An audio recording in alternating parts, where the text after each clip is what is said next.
Alright, welcome back everyone dito sa latest episode ng R&R. Hopefully, habol din natin yung RRM. And of course, abangan tomorrow, live natin, morning, medyo before lunch with mag-RRW naman tayo para siyang German car, WRR. Iba naman ang pag-usapan natin. Pero ngayon, kasama natin, obviously, antok na antok itong kasama natin. Pero power rin yan kasi kagabi nintay ko hanggang 12 o'clock.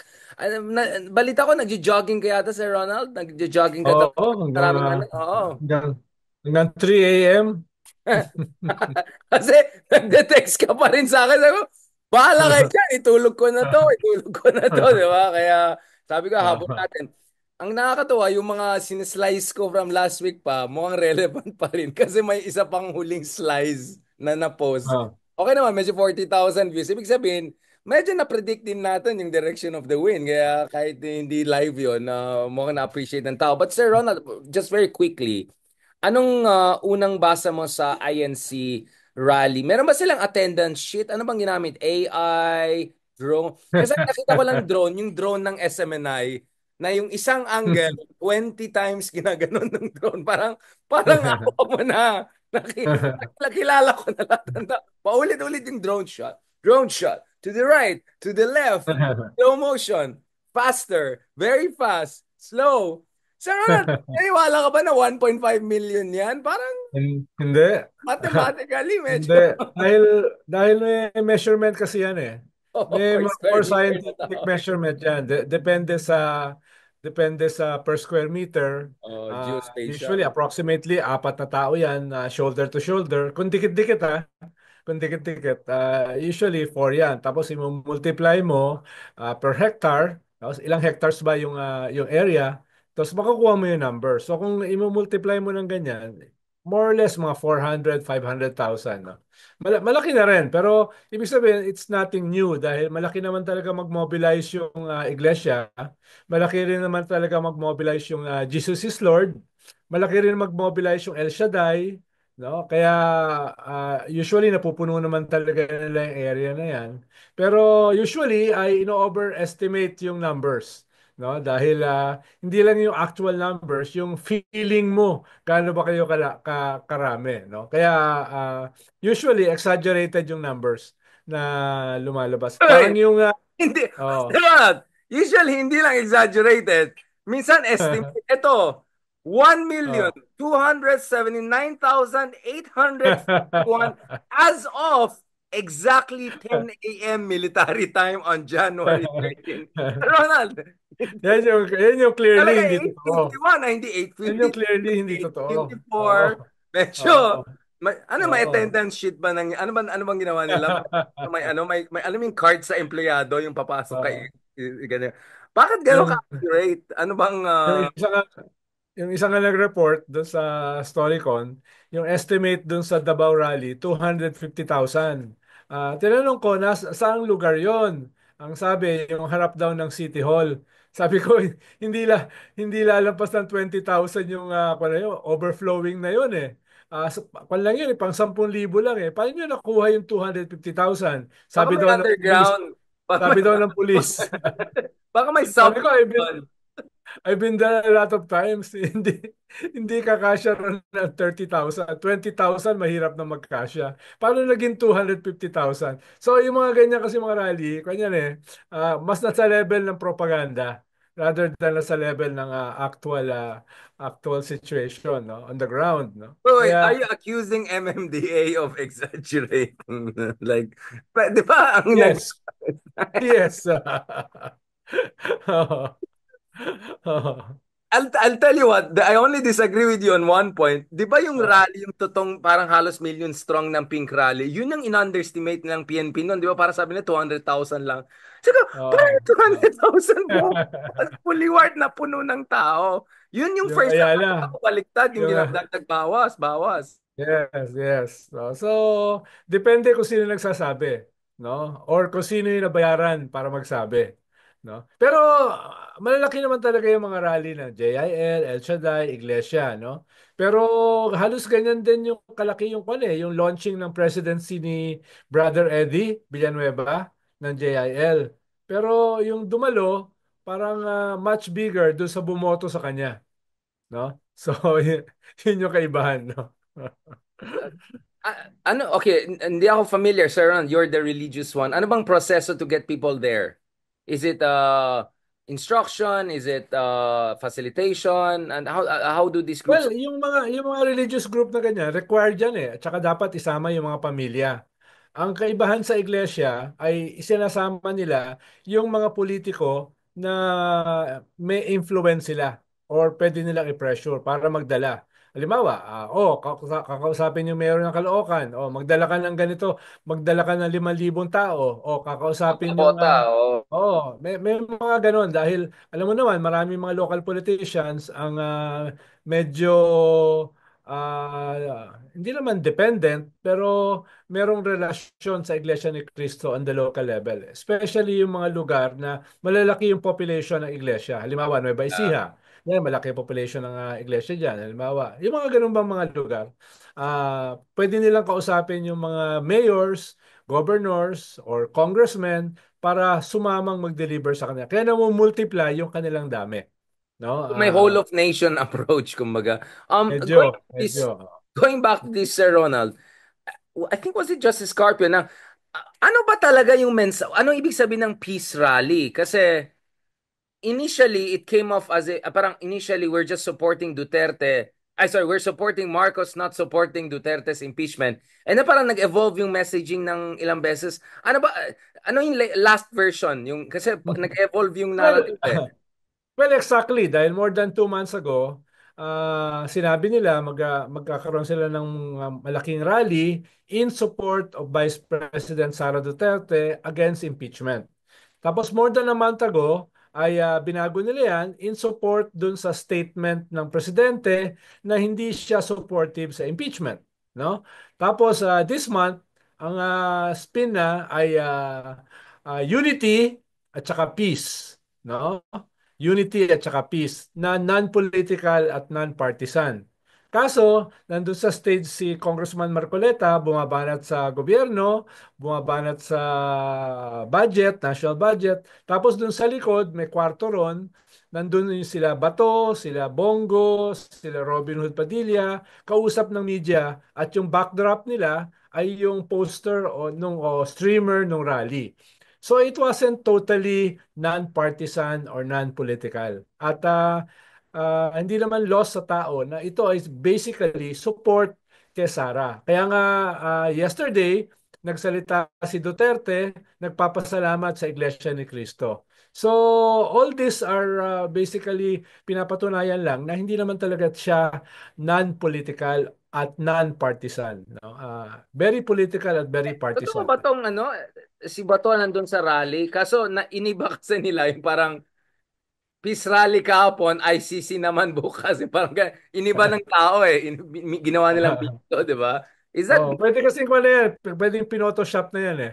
No, ibig Photoshop sabihin, talaga yan. Pero ang gusto pinotoshop na malaman, talaga. totoo na ito si Bato talaga sa rally. Of course, Yes, Photoshop. yes. Of course. Naglilibot siya ron eh. Nandun din si Francis Ito Photoshop talaga Tolentino. pang troll sa kanya. Parang Oo, today, oo, rally tayo, oo. Facebook sa ICC na yan, di ba? Kaya Oo. kaya nag-trending to eh. Yes. Nandun talaga siya. Naglilibot Yeah. siya ron eh. Hmm. So obviously, it's not even subtle, right? And the fact na SMNI, grabe yung coverage ng SMNI, the 20 drone shot per second, parang sabi ko, is it also because, Sir Ronald, nahirapan yung mga Team Kiboloy and mga DDS, yung Mausig Sigrali, mga ganun, ang lit ng mga nag-attend eh. So is it Yes, yes. Kaya nga desperate tiniklop moment na nila there? eh. Kaya finold up na nila yung Maisug eh.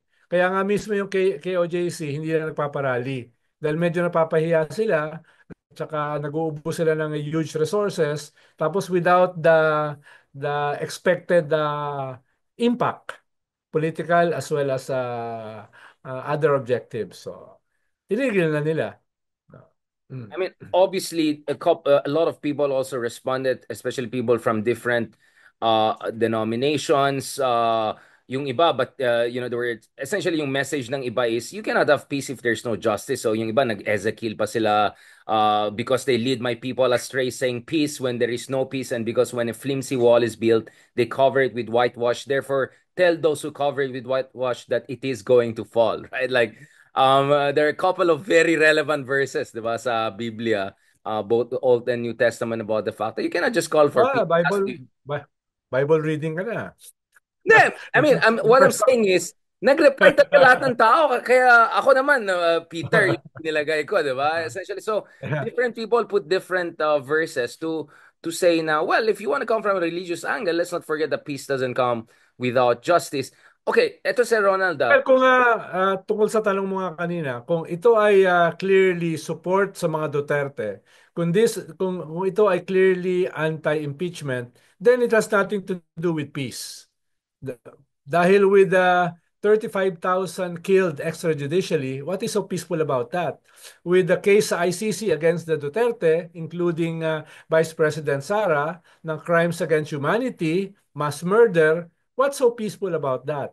No? With the Duterte publicly supporting China, including their aggression in the West Philippine Sea, what's peaceful about that? No? So, yung corruption, massive corruption nung panahon nila, where Parmali and the DepEd scandals are just the Pogo. tip of the iceberg, no? What's peaceful about that? Itong output ng Quadcom na sinasabi na si Digong ay nasa gitna nitong drug syndicates, pogo syndicates, na link sa extrajudicial killings ng thousands. What's peaceful about that? So ang matetain pa rito yung Iglesia ni Cristo eh. Is this the kind of peace na gusto nyo? Is this the kind of peace na dinedepensahan nyo? So eventually, pag nagkascade yan sa kanilang base, baka magkaroon sila ng problema. Dahil nga, there's nothing peaceful about the Dutertes. No? Yun yung, Baka the kahit, logic is, kahit magulo ang anong mga tignan mo Duterte, eh, wag no? na natin pakialaman para wala nang lalong gulo. Parang walang lalong gulo. Baka it's more along those lines, Sir Ronald. But Yes. Sir Ronald, going back to this, was that a show of force that would create the effect that was intended, or was that more like, okay na tayo, pwede na tayo mag-move on, back to business na tayo, let's look at the case. Do you think it's more like that? Kasi a couple of Solons reminded that, well, kahit 1 million lumabas, although many would question that mathematically, 41% sa SW survey ay nagsabi, in a population of 120 million, that's almost 50 million people being okay with impeachment. So what is 1 million when 50 million are there? Or are you going to say that, well, 50 million may be open to impeachment, but iba pa rin yung mag-mobilize ka ng talagang warm bodies? Can other groups also mobilize warm bodies? Catholic groups, other civil society groups. What is your take on this? Kailangan ba ng counter-mobilization na as big? Or do you think it's just Tingin important? ko hindi tingin ko hindi kailangan dahil malinaw naman yung counterweight diyan eh. Malinaw naman halimbawa yung mga surveys supporting yung ating cause to defend our West Philippine Sea. That's more than 90%. At itong mga Duterte ay clearly against that. So, binubunggo sila dyan. Malinaw yung 74% na supportive do sa ICC case, ICC international warrant kung sakaling darating, no? That's bigger than the 41% na sinasabi mo na directly sang-ayon sa impeachment, no? Yung lumabas na support sa Quadcom, that's almost two-thirds ng ating populasyon. Only Laki, 11% no? are Yeah, against the Quadcom. clear So, majority. kailangan bilangin natin, hindi lang itong 41-35. Bilangin natin yung other surveys pa, no? Na sinusuportahan yung paglaban dun sa mga ginawa ng mga Duterte. Diba? At itong mga patuloy na mga surveys, approval rating, na from a high of 90%, si Sara ngayon ay for the first time below 50%. No? Even yung mga bago katulad ng SWS, no, ay bumababa si Sara. Of course, yung SWS bumababa rin si BBM. Pero ang medyo dramatic ay yung pagbaba ni Sara from a high of 80-90% na ngayon ay kalahati na lang nun. And So and ang and titignan ang natin taas ay din ng disapproval of 28%. So actually, our net approval is one-fourth of what it used to be. yes, yes. Comparable to our father. That's very important. Sir Ronald, just to be fair, dito sa mga kaibigan natin, yung favorite mong columnist na hindi pangalan Richard Heydarian na meron siyang sinasabi na malicious daw itong survey na yan. At every time I'm with Justice Carpio, we talk about the Davao School of Constitutional Studies. Meron din pala Davao School of Statistical Studies, no? Ayon dito, ito attack nila sa akin kasi sabi ko, fact, more than 40% of Philippines support impeachment. That's tens of millions. Ang sinabi, ang pangalan nito, The Free Thinker, sabi niya, tanga, anong tens of millions? 2,000 lang naman yung respondents. Ganun, ganun. Para sabi ko, I think yung mga kaibigan natin dyan, hindi na naintindihan, hindi po census ang... At Tapos, saka may dagdag pa diyan. Hindi naman daw siya na survey eh. Hindi naman daw naman, siya na survey. Oh. medyo bawal yata ang basic stats sa mga kaibigan natin. Ah, Alam mo ba ito? Ito mukhang Pepito, hindi ko maintindihan. EB Jugalbot. I mean, who are, who are these people? yan ang problema sa iyo, Richard, eh. Pumapatol ka sa mga bumabalot sa iyo. Hindi, Dapat hindi. tignan mo na lang siya positively, no? Ang puno ng mangga, pag namumunga, binabato. Sabi ng lolo ko. So, ibig sabihin, may kaunti kang bunga kaya ka binabato. 'Di ba? So, makinig ka na lang sa mga matatanda. Huwag mo masyado patulan lahat yan, no? Binibigyan mo lang sila ng kwan eh, ng space eh. Binibigyan mo lang sila ng kwan eh, ng pansin. Ako, I Pero, just ang smile. I ganda just kasi, ang laugh. daming emoji na tawa, 98%. Speaking of, wag mong bigyan pansin. Oh, guess what? Oh. Isang paborito natin dating senador, nag-message nung isang araw, yung sinabi ng toxic masculinity tayo. Tapos, sabi, ano ba naman to? Sabi ko, exactly. Pero hindi ko na po i-post kasi sabi ni Ronald, not worth making patol. Pero nakikita. Kaya sabi ko, maganda patulan, kaya pagtawanan. Kasi kung mukhang syunga, pagtawanan mo na lang para matapos na. Pero hindi pa ako Hindi, tapos. pero kung babasahin mo kasi yung mga comments, may mga sumasagot na eh. No? Wow. Ikalawa, kung babasahin mo yung dami na nagbe-view, hindi naman ganun karami. Pag nilagay mo sa Facebook mo, katulad ng ginawa mo, edi lalong Hindi. dumadami. Hindi. Lalong Pero, dumadami. Oh. pero marami yung Oh. emoji na 99% tawa. Pero speaking of ito, itong Davao School of Statistics, ito favorite columnist mo, hindi ko napapangalan, ikaw lang nagpapangalan. Oh. Kino-question niya yung SWS, hindi daw legit yan. Nung time na mataas si Sarah, hindi nila kino-question na SWS naman time. Pero ngayon biglang galit daw sila. At ito statistical analysis ni Kuya. Hindi ko na kung background, journalism yata ang background to. But anyway, SWS poll asked 2,106 Filipinos about their views. A huge 53% said they weren't aware of such a move to remove Sarah. So, nag-nitpick talaga siya at kine-question niya dahil strat-based ADR daw. So, dilawan daw yung ganyan-ganyan. Ano Mas masasabi mo matindi nga dito? yung banat eh. Hindi lang dilawan eh. Oo. So, ano masasabi? No, The Big ganun yung, C. ganyan na naman sila, eh, diba? Itong The Big C. mga Hmm. matatalino natin mga kaibigan na na taga-kabila na hindi ko maintindihan who should have ba't ako binanat kasi ako dito sabi niya ito si Ray Haydarn dapat alam niya yung basic statistics mga wet lang parang hindi po census to so do, are there other surveys also like Octar Pulse Asia? You shouldn't be surprised. Although I'm sure na ka-questionin din nila yan na bakit 1,000 lang na interview yung mga walang Well, background. halimbawa, yung pagbaba ni Sarah sa mga surveys, lahat yan eh. Even yung paborito niya, yung Publicus, na bumababa siya ron. So, kung titignan mo yung pagbaba, yung trajectory, ako yan, parang halos universal sa lahat ng surveys dito. No? Even yung mga surveys na wala ako masyadong tiwala. Oo. Just to be clear, I think more like yung isa gustong-gusto niya si Sarah. Like, the other way around. I'm not sure gaano ka-requited ang dynamic, but I don't want to go there. Um, Hmm. Sir Ronald, hi. Can we say that fundamentally what we're seeing right now is mutual destruction? Kasi I'm also looking at BBM's number. It's also very bad compared to your boss, Pinoy, compared to Digong. Ang baba ng approval ratings ni Marcos. These are historically low numbers. Grabe. I mean, we have to go back to Arroyo's time probably to find something comparable. Dapat ba mag-panic mode na si BBM looking at these numbers? Well, yes, dahil mas mataas lang siya kay GMA eh. Yun nga, No? exactly, di ba? Tapos maraming mga problema na hinohaunt siya. Yung usapin ng namatay. Wala na Okay tumakatay. lang. We're good, we're good, we're good. Sino Ha? Who's Namatay, hunting? namatay yun. Okay.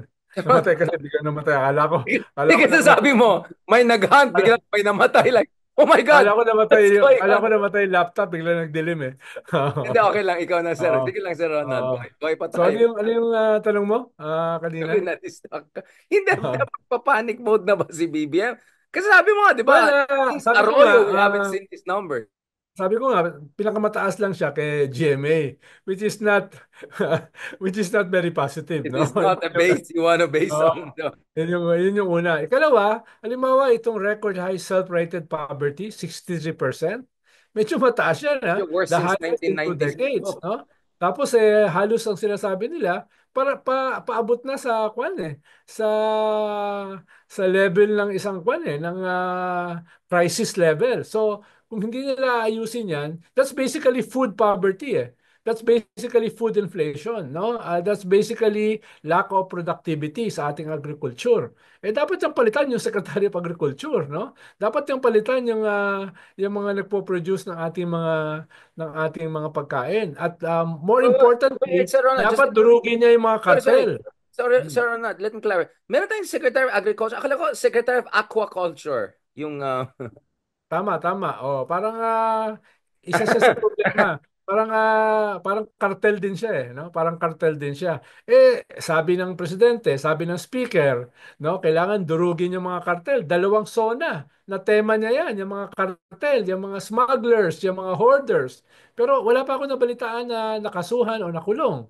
'Di ba? Tapos lumalala ang food inflation, lumalala ang scarcity ng pagkain kaya tumataas ang presyo ng paborito mong kamatis, no?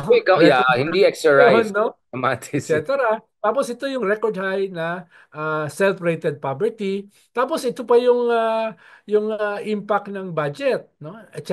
etc. So lahat ito ay syempre partly problema ng messaging, pero partly problema ng governance. So what are they doing? Who's manning the store?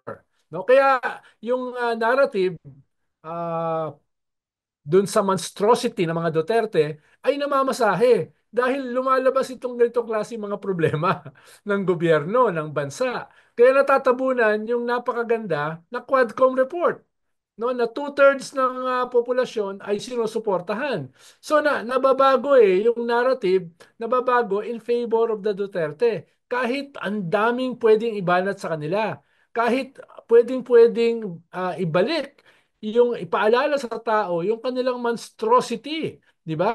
Ang problema, ito yung mga lumalabas, no? At kung hindi nila yan ipipin down at bibigyan kahit man lang ng panimula na solusyon, no?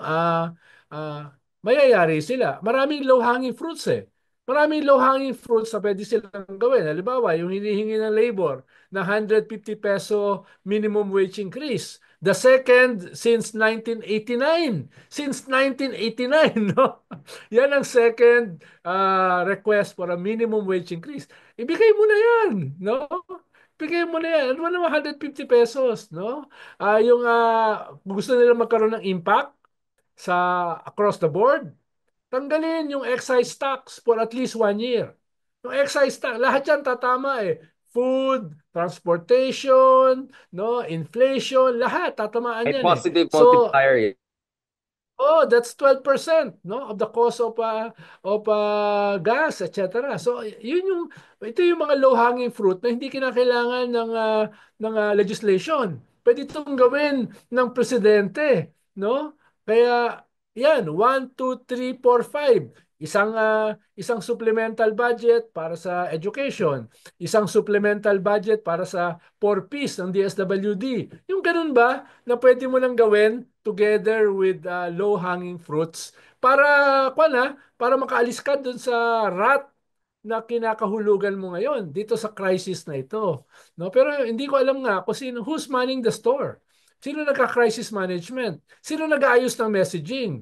No? Marami Ah, yatang pinto eh. May mga pumapasok sa pinto, sa bintana, sa roof. so, Speaking of so, monstrosity si- and low-hanging fruits and all of that, what oh, is your read of the Zaldico and the reshuffling, seeming reshuffling happening within the legislature? Of course, there was a big question sa Bicol kanina at kahapon when I was there. syempre, because ako Bicol ito, may implikasyon ito sa local races. Grabe rin pala yung politika sa Bicol, no? Grabe. I mean, my goodness. Puro Eh, pa-disqualify kung anong ah, nangyari. Yung isang mayor natanggal dahil murder case daw. Ganun. But yung isang narrative na lumalabas is may hindi natutuwa daw sa Malacanang, whether it's First Ladies, BBM, kasi parang curb your enthusiasm. Of course, there's a more accurate way of it. But I'll just say, medyo nag-curb your enthusiasm problem dun sa mga budget allocation ahead of elections. yeah. Ano bang basa mo dyan? For my vantage point, medyo napag-usapan na rin natin to dati. This is partly due dun sa intramurals within the government. No, may mga important high-ranking officials na nag-aaway-away sa loob, no? At itong mga nangyayari sa bansa ay nakaka-feed dun sa away na yon. Sasabihin ng isa, "Uy, ito ay bagahe sa iyo. No, ito ay bagahe sa iyo. Ito ay very unpopular. Ito yung sinisisi sa lahat ng problema, no? Etc. I-unload mo muna, no? Kaya tingin ko isa 'yon sa naging output na tanggalin si Saldico. Whether siya So ay isang proxy war, sacrificial you're lang, saying it's a whether proxy siya war. ay Proxy yeah, war. whether siya ay resulta nitong bangayan na ito or whether siya ay dahil dito sa problema sa budget, sa economy, etc. So it can be all of the above. Pero ang sigurado ko, hindi ito nagtatapos kay Saldico. No? This will be a continuing dynamics within. Lalo na kung merong leadership vacuum. Lalo na kung may political vacuum. All of this they will get at each other's throats. Eh. Usually, dapat dyan, inip mo in the bud. Eh. No? With your strong leadership. Or that, o kung ayaw mo ng strong leadership, with your charm. No? With your charm. No? Pero kung hindi mo magawa ng charm or leadership, kanya, mag-unravel yan. Ha? At eventually, tatamaan Ah. ka. No? Well, mukhang wala tayong fox, wala tayong lion. Marami daw mga crocky, alligator, yung mga yan ang problem. Kung Tsaka yung hindi, executive secretary mo is not really political. Not a crisis manager, no? So, not a communicator too, you know. di rin siya magaling na communicator. So, mas ang role niya, mas legal. But that's just one aspect of an executive secretary. Ikaw yung linchpin eh. Ikaw yung first and last line of defense of the Nandiyan naman si president. Enrile, di ba? I mean, Oh, you ikaw want yung luminary. parang mahirap maging bombero si Enrile, no? Tika patay ng apoy kung ikaw ay gigising na hapon na.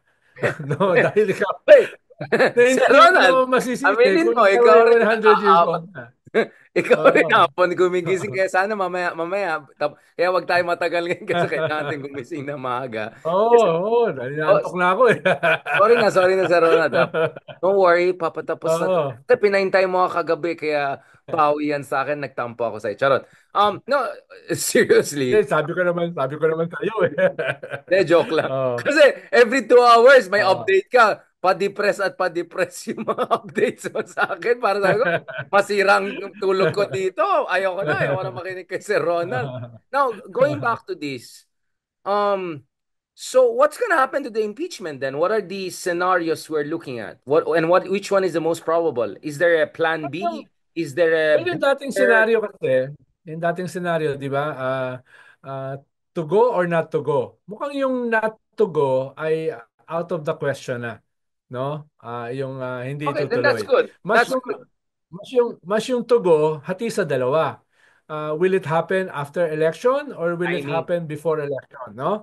Yung will it happen after election, whether yan ay aakyat sa or magpapatuloy ba yung impeachment even after the election or talagang pipiliting matapos before the election. So ganun yung mga debate, ganun yung mga permutations, ganun yung mga Hindi nuancing. pwede Pero isabay. mukhang Like you get the oh, ball rolling and push it to the Senate during elections and then get the voting somewhere in between, transition to the next pwede, Congress. pwede, no? Di ba? Pwede.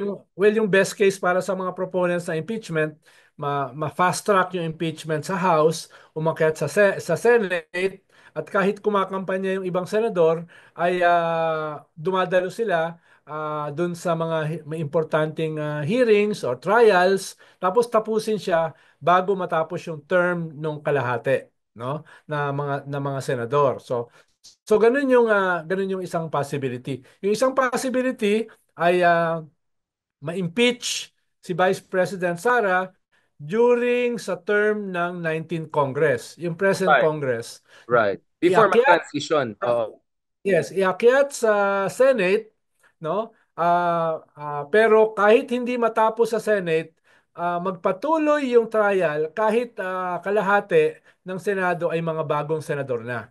Ang sinasabi So nila pwede ay yan technically na iba na yung composition pero hindi yes, start dahil from scratch. yes, dahil ang sinasabi nila dahil yung Senate as a trial court doon sa may impeach is no longer just a legislative institution. Right. Sa legislative institution kasi pag yung bill na final mo halimbawa sa term ngayon, pag hindi yan natapos pagdating ng eleksyon o June 30, wala na yan. Kailangan mag-refile ka ng Yun bill. nga, Yun yung magre-reset siya. legislative process. Magre-reset siya. Pero what you're saying, when Yes. municipal, hindi siya Pero kung magre-reset. pero Cumulative.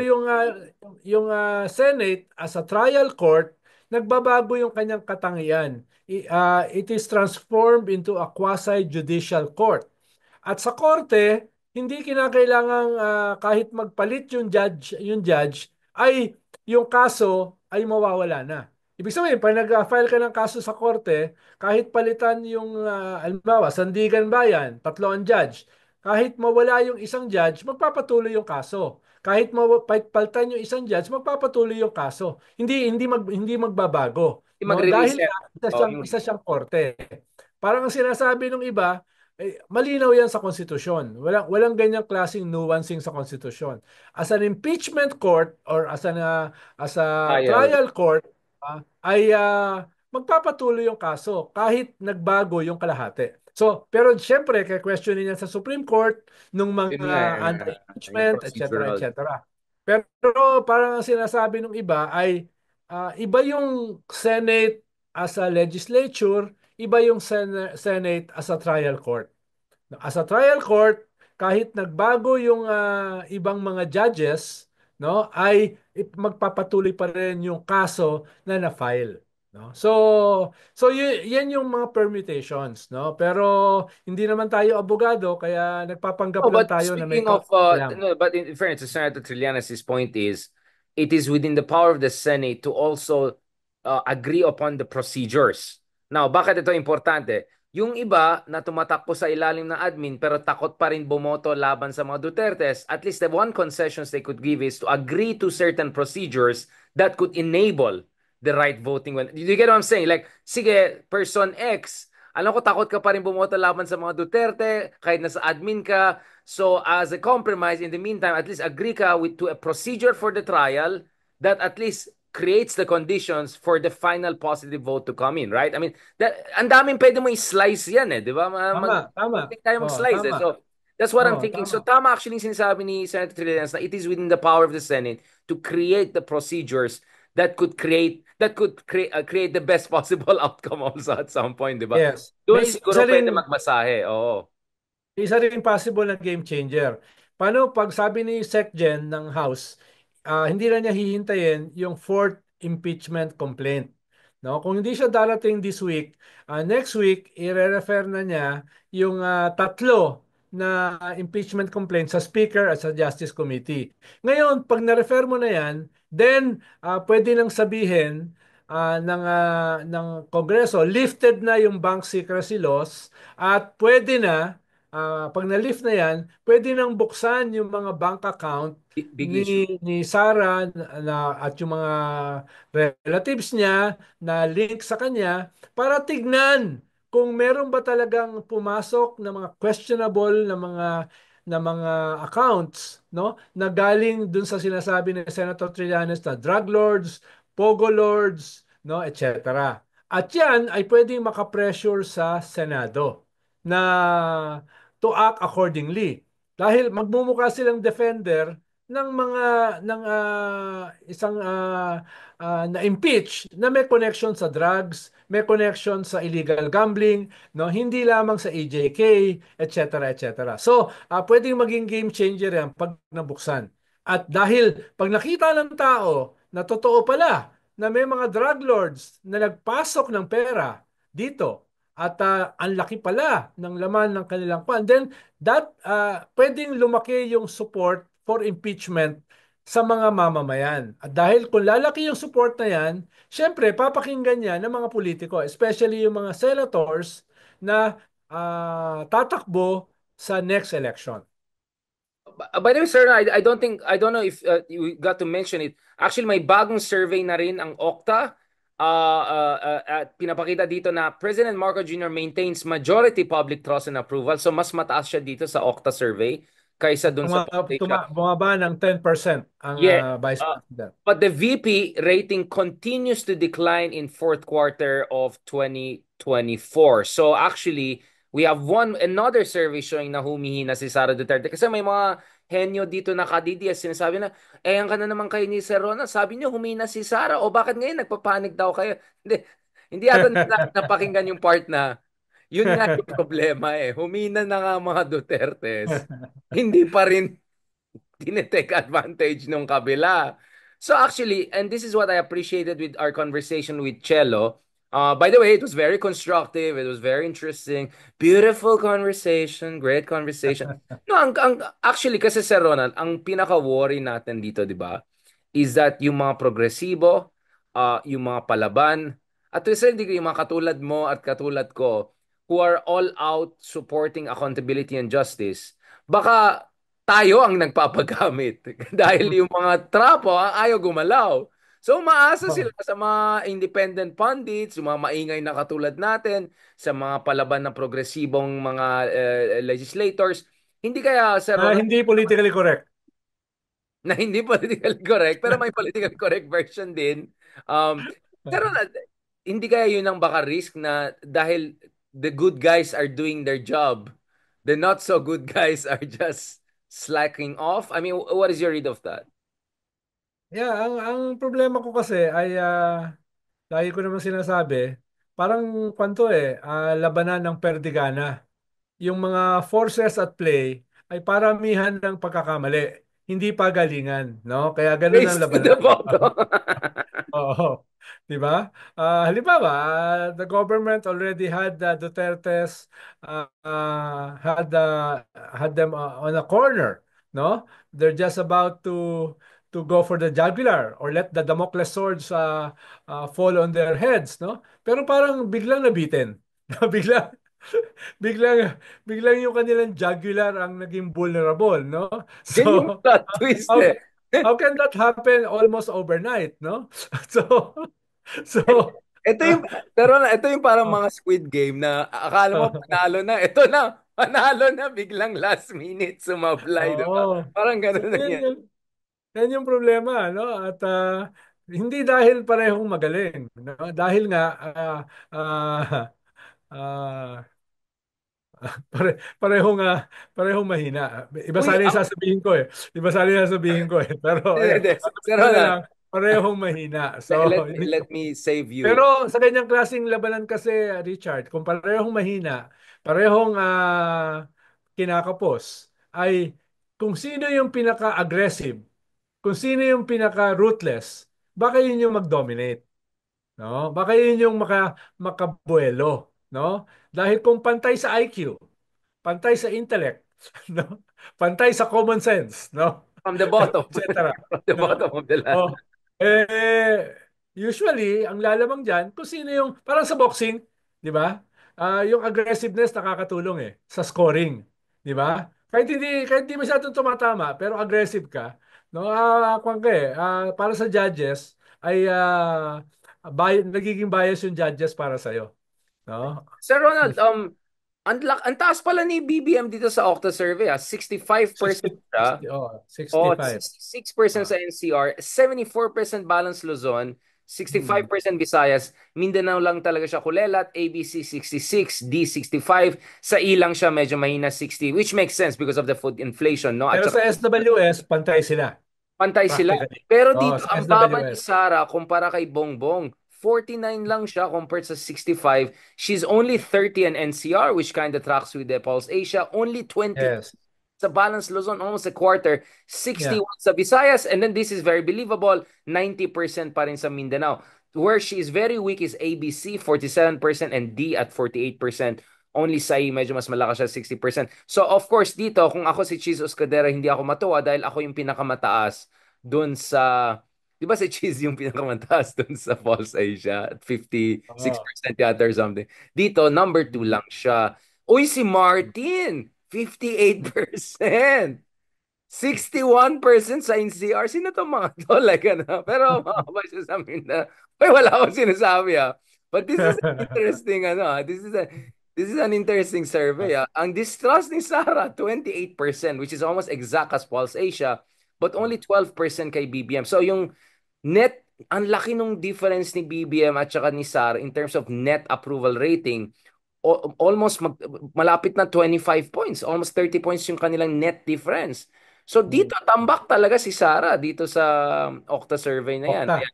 Yeah, yeah. Buti hindi nakita niyang favorite columnist mo to. Titirahin na naman nila yung Okta. Kawawa naman. Okta, UP yan. Legit yan. Kaibigan natin yung mga sila Sir Ranjit. At tama, last year pa nila na napapredict na si Rafi is in the pole position. Ngayon nakikita na rin natin sa mga ibang survey. So sorry. Oh, iyak na kayo. Ayan. Sir Ronald, um, last part. Obviously, you're also following the drama in South Korea, no? So finally, si Kim Jong Un, sorry, si President Yoon ay na-arrest na at dinala na for interrogation and all of that. Do you think, kasi di ba nangyari yung mga followers niya talaga pinapaligid yung bahay niya. Grabe, nag-hunker down. But eventually, the police Mm. was able to get through. Siguro may General Torre din sila. General Kim Jong Torre sa sa South Korea. Um, what do you think that says about potential warrants of arrest for Duterte in terms of implementation? Should we be encouraged by the Korean case, considering how organized was the Yoon Conservative Party support? At talagang ang laki nung, di ba, talagang nag-overnight sila dun sa bahay niya ni Yoon. For a moment, natakot na yung pulis eh. Nagpapasahan na lang. Well, ang kaibahan kasi, iba yung system nila eh. Parang ito yung PSG nila, di ba? Yung PSG nila, may ibang command siya eh. Hindi siya necessarily under ng AFP eh. So, yun yung parang difference nila. At malaki siya kahit, paano presidente pa naman siya eh. Na tinanggal, di ba? Ah, ano ba siya? Na-impeach, di ba? Na-impeach. At hindi yata kaagad mawawala yon yung security na yun, na medyo malaki.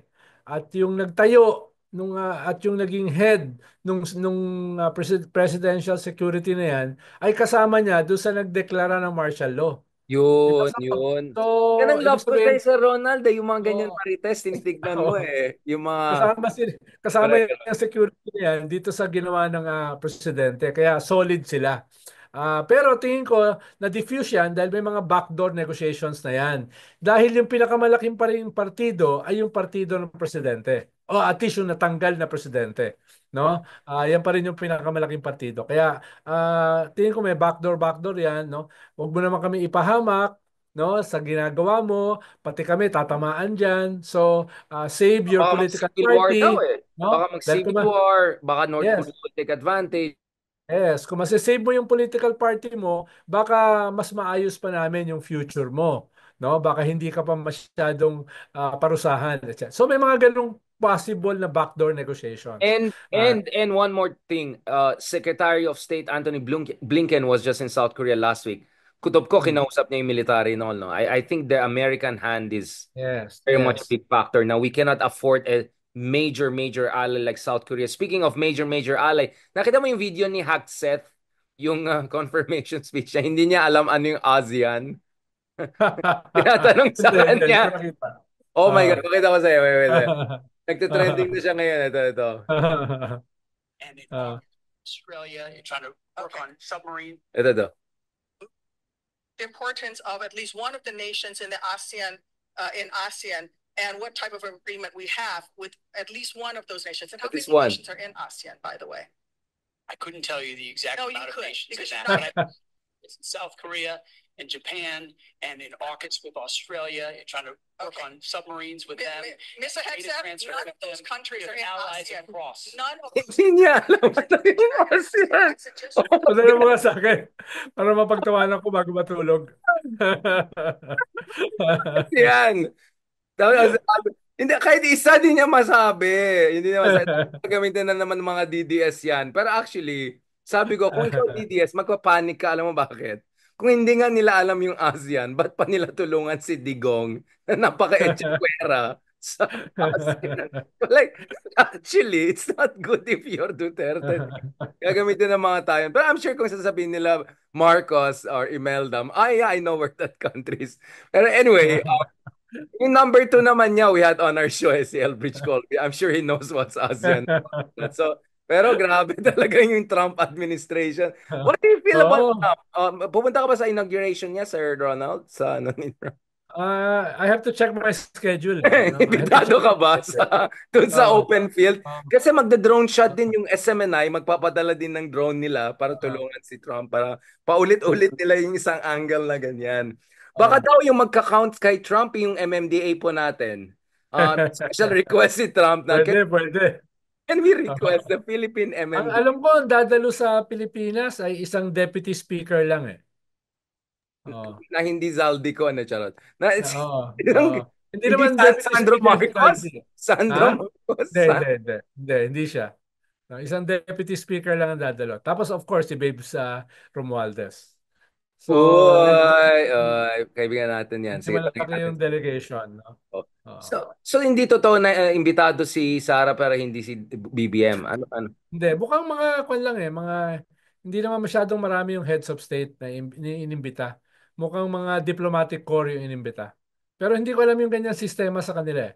Ah, And ikaw last one, para magkaroon tayo ng away ng konti. Sir Ronald, hindi ko alam, totoo yan, pero sabi ni Kristan na sinabi daw ni Chelo, hindi ko natanong saan, na worst budget daw itong budget ni BBM. Totoo ba yan? Kasi parang I can think of also very other bad budgets like pandemic budget ni Digong, Marcos Senior budget, I don't know, Arroyo budget.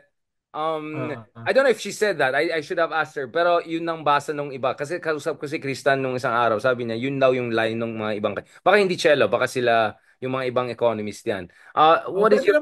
pwede namang pa yun eh, hyperbole. Dahil sa impunity nung unconstitutionality ng pagtaas ng DPWH Ayan na sa naman tayo. So DepEd. sasabihin naman nila EJK yan ng fiscal EJK. Kasi Tapos yun yung yung line na dati ng School of Econ dun sa ano, 'di ba? Yung tax increase ni Dugong, may nagsabi na parang ito yung financial EJK.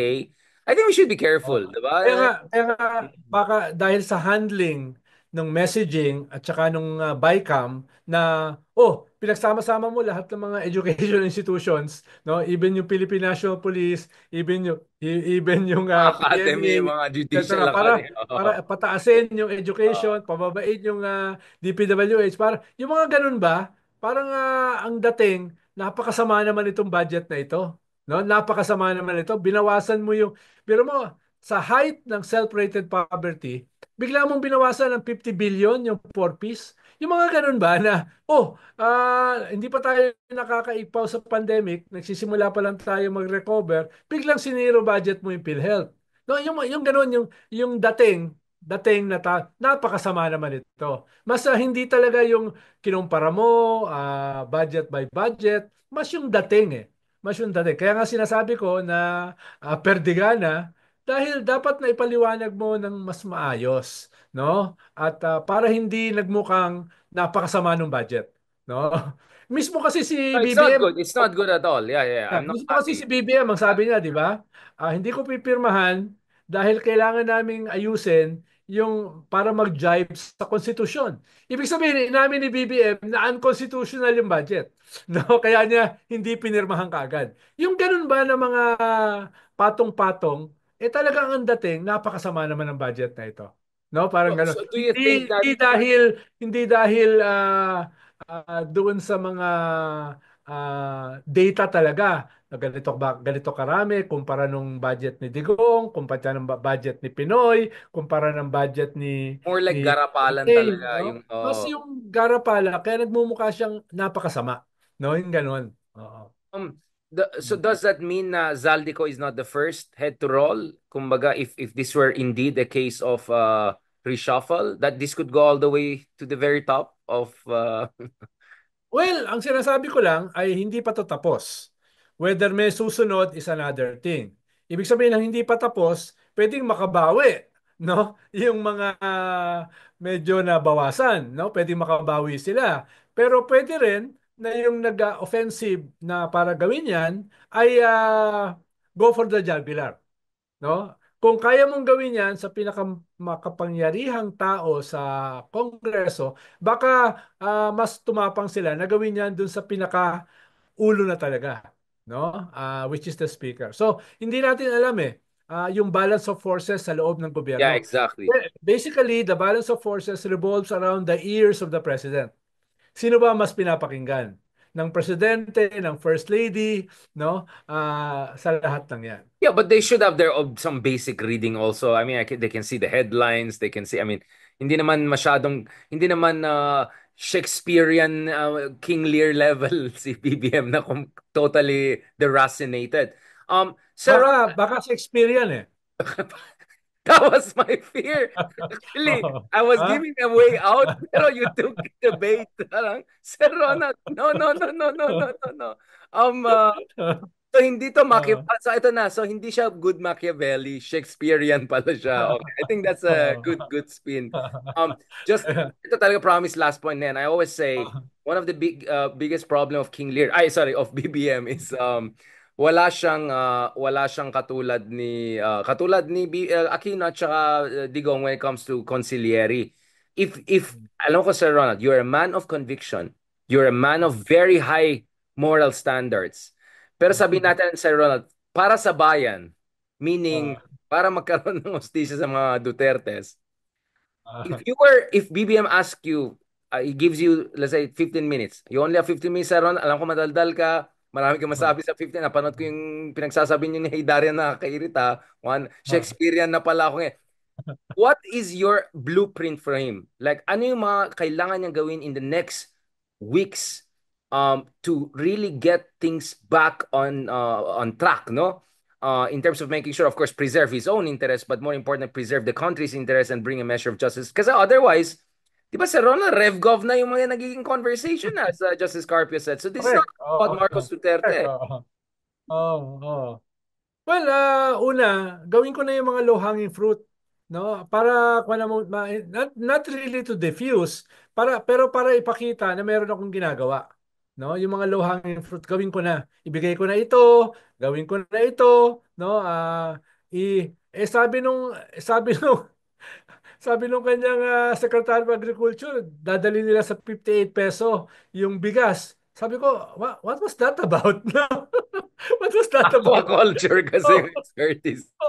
Ibaba mo sa 40, no, medyo symbolic 'yon. Kahit malayo pa sa 20, no? Ibaba mo sa 40, no? Kahit 'yun, mga ganun na bagay, no?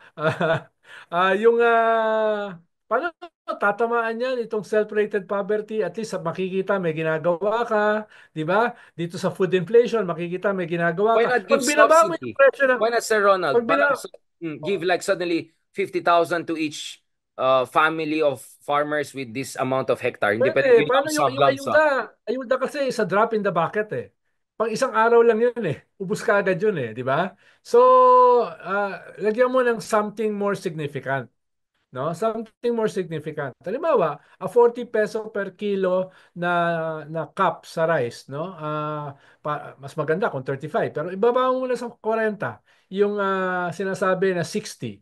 No? Significant 'yon. Mararamdaman ng lahat 'yon. Yung 150 peso wage increase na 2 taon nang hinihingi at the second wage increase since 1989. Ibigay mo na. Paano mahabang proseso pa naman 'yan eh. No, pag-uusapan pa yan ng DOLE, pag-uusapan pa yan ng regional wage boards, etc., etc. Ano ang exempted, ano ang hindi. So mahabang proseso pa yan. Pero nasabi mo na. na I am for a minimum wage increase of 150. So, yun yung halimbawa na ikalawa. Medyo babango ka na nun eh.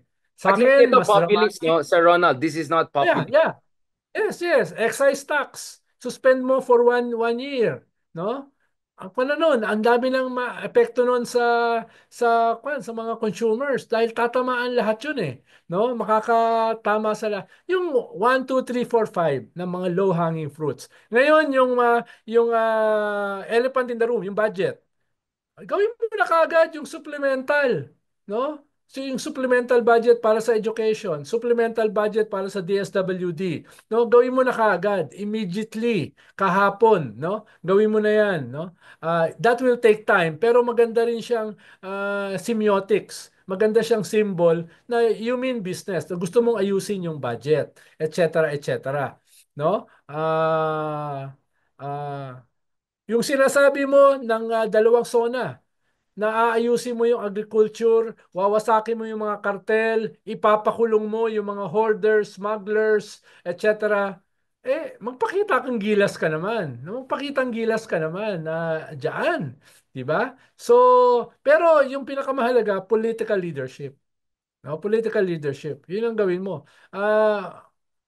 Ano bang gagawin mo talaga sa mga Duterte? Napakaraming hearings na in-expose yung kanilang katiwalian, in-expose yung kanilang monstrosity. Tapos, anong sasabihin mo? Never say never? Anong sasabihin mo na I am not for this? No? It is a tempest in a teacup? No? Come on, no? We You were know? we were saying this noon, tapos sabi niya, you're not smart enough to understand levels of strategy ni talaga Shakespearean talaga tong Oh, so situation mag-ano ka na, natin. mag-start Ah, magpakita. Akala ko nung nagalit ka kay Sarah nung tinetrete ka ng assassination, akala ko tuloy-tuloy na eh. 'Di ba? Yung pala another flash in the pan na naman 'yan, no? After nun, never say never na yung sumunod. 'Di ba? Pagkatapos sabihin ni Sarah na hindi ako nagpapatawad, hindi ako nakakalimot hanggang sa libingan. Tapos sasabihin mo, never say never. Anong tingin sa'yo ng mga tao? Oh, yung maganda yung pag sinasabi nasa... mo sa Ronald, ganyan. Tsaka kahit sa oh, libingan, tanggalin ko yung oh, ano ng tatay mo, itapon ko sa West oh. Philippines. Grabe talaga. Diba? Magpakita ka naman ng kwan, no? Cojones. Ay, hindi. Okay na nga sana. Sorry. May ginawa ka doon sa National Security Council. Tinanggal mo yung Vice President, tinanggal mo Tatay. mga previous president diyan sa National Security Council. Tapos bigla mong dineclare na holiday, no? Na walang pasok yung rally ng Iglesia ni Cristo. So, ano, parang kino-contradict mo yung ginagawa ng kabilang kamay mo doon sa ginagawa ng kabilang kamay. So, get your act together. At Baka, Senyor mahalaga dyan is leadership. Strong Senyor, leadership. Senyor Hmm. Umberto Eco, speaking of semiotics, baka naman simulacrum ang baka nagpo-French philosophy pala tong hindi Shakespearean, simulacra. Oh, yeah. Yun, mahalaga rin yun. No? Ayun Pero ang tayo. sinasabi kasi natin, hindi lang simpleng simulation eh. Hindi lang Oo. simpleng messaging. Ang sinasabi natin, substance eh. No, lagyan mo na rin ng substance, no? Para hindi ka naman masyadong pag tinilad-tilad yung iyong simulacra, makikita may laman naman sa loob. No? May laman naman sa loob. At Sir Ronald, do you think talagang kung tuloy-tuloy yung palpak na the RevGov idea which is wacko and crackpotty might sound Mahirap kasi mahirap kasi mag-RevGov kung yung alternative is openly pro-China. yun. No? Mahirap So hindi pwede mag-RevGov. RevGov na walang involved ang Duterte, hindi pwede yun. Like tanggalin mo yung dalawang Unibrats, hindi ba? Well, eventually kasi pupunta yan sa kwan eh. Pupunta yan sa Yeah, isang sila mag-take political, advantage. oo, Yeah. pupunta yan. Hindi yan pwedeng military lang eh. Eventually magkakaroon yan ng political component, no? At Paano sino kung yung tayo, Sir Ronald, kung nasabi nung mga ex-military na si Sir Ronald, Richard, yung mga toxic masculinity nilagay doon sa yung tatlo tayo ni Christian, baka yung mga dude pare broadcasters, tayong gawin council, civilian council, hindi ka papayag? ay, hindi papayag ako. Talagang Yan ang Oh, sabi ko, ano ba naman? papayag tayo Oo, eh. paano ako? Wala akong tiwala sa sarili Magkakaroon, natin. ayun lang baka magkaroon ng bloodbath. Pagka magkaroon ng second purge, I mean, Oo. medyo magta-Trotsky Stalin tayo. Speaking of Trotsky Stalin, bukas na natin ituloy yan sa Ronald. Maraming maraming salamat. Mabuhay ka. Nakabawi ka na. Hindi na ako tampo sa'yo. Kasi kagabi tampo ako every 1 hour. Mas depressed. Hindi pa kami tapos, Sir Richard. Lungkot to. Huwag ka na magpadala ng message sa akin. Matulog na nga ako. Okay, Sir Ronald. See you later. Breakfast tayo. Hey, Tuloy natin. see you, see Trotsky at you, saka see you Stalin. later. Pukarin. Sige, sir. God bless. Good.